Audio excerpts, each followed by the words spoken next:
One of the most important things that you can do when recording your podcast is to recognize the power of the pause.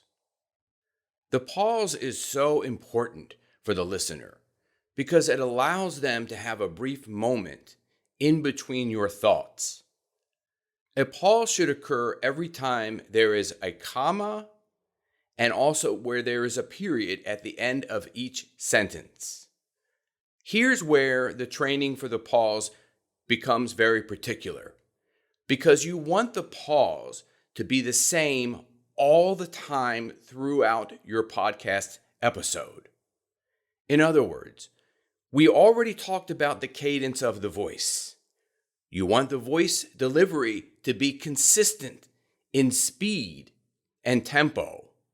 You do not want to be talking too fast and then slow down a lot, because that confuses the listener. In addition, you want to have your pauses all very similar in length, like I'm doing right here. The most appropriate length of time for a pause is 1 second. I've edited thousands of podcasts, and I can tell you that when a pause is much shorter than 1 second, or much longer than 1 second, it's very hard to listen to. So you want to make sure that your pause is between 1/2 second and 1 second.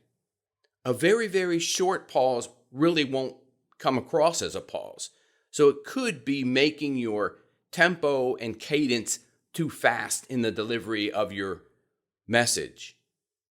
The next thing is, if a pause is more than 1 second, I've heard pauses up to 3 seconds before from the delivery of people who I edit podcasts for. Now, this may be by accident, or it may be on purpose. However, I have to edit down the length of the pause to about 1 second so it sounds more flowing.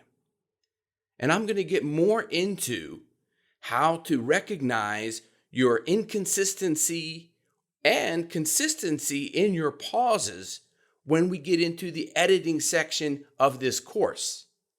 However, right now, I want you to just think about your pauses being about 1 second, just like that, and that, and right there. I already know from doing this for so long that my pauses are going to be between 3/4 of a second and 1 second. That's what I want in my delivery when I'm giving you the message on the podcast or on a video or on Clubhouse or basically anywhere you're using your voice. Stay tuned for the next section when we get into editing, and then you'll learn more about the power of the pause in that section.